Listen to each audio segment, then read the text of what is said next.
we're at the Festival of Media Global 2018 with John Wheller. Artificial intelligence now enables technology to recognize, interpret, and respond to things normally needing a human level of intelligence. For instance, the recognition of feelings and emotional needs of customers. How is that possible, and what's the role of biometric artificial intelligence? Okay, perhaps let's start with the role of artificial intelligence and the biometrics involved in that. It's quite crucial because a lot of artificial intelligence is based around predicting people's behavior, based around their sort of rational reactions, whether they like something, whether they click through to something, or whether they buy something. Those are the outcomes, those are the behaviors that people do, and those are the behaviors that people can see. But artificial intelligence based around that doesn't really get behind why people are doing it. And unless computers can understand why we as a human race are doing things, it's never going to be very predictive. Computers kind of have to understand about the things that we feel, like fear or shock or surprise or happiness, in order to factor those into the models to understand how we might react in particular situations.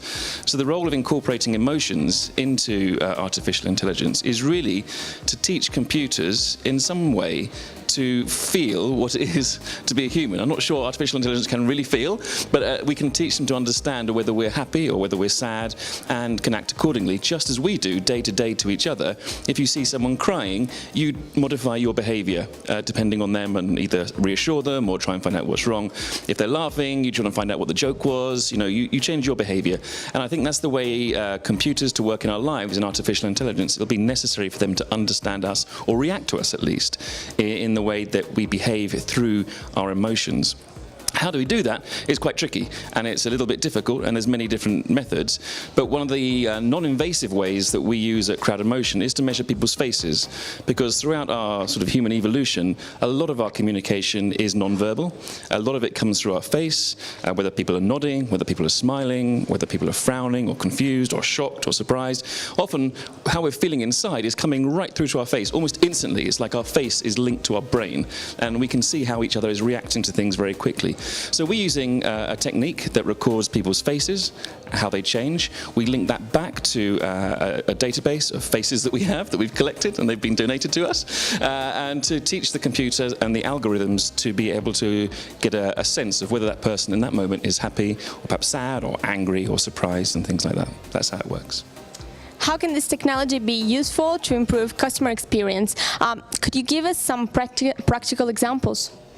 Yeah, so I think it's early days yet. It's thinking about where all these things, as with all the technologies, is where it can best fit in. So sometimes, I mean, a lot of it is in terms of personalization. So if people are talking a lot about hyper-personalization, it's creating services that are unique, or at least respond to you individually. So if you take a more simple example, perhaps, if you look like you're reacting in a sad or appear to be quite low, it might be possible for your phone or your music system to start playing happy songs and try and make you feel happier. So maybe that's not as a hugely useful example, but you can start having things reacting around you that people can sense, or computers can sense how you are reacting with a situation.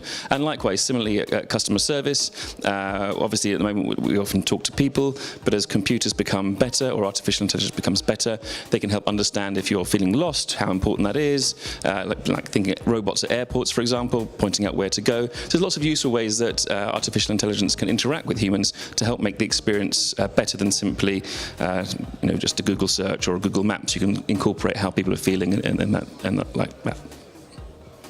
Final question. Technology that is able to read consumers' emotions may be a powerful help for companies. However, are there any ethical issues that need to be considered when using this kind of solutions?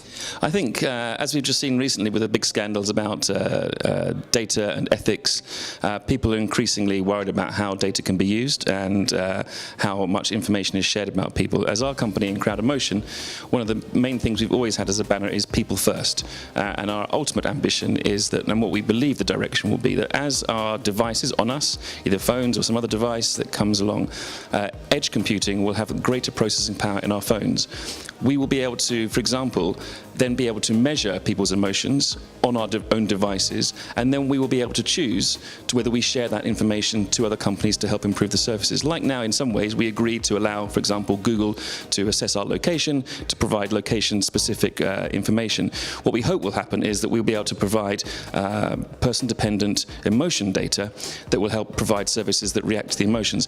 We want that to be under the control of people, and I think the developments in things like blockchain, we could actually have the data encrypted within the blockchain. You can share that information with companies and take that information back. Will make it a much safer way in which information can be shared and much more ethical. And I think companies will begin to offer that kind of a service to assure people that they're not trying to misuse the information, they're trying to enhance services. And I think if computers, if services can react to emotions in a positive way, we actually will get better services. There is a value to this in the end.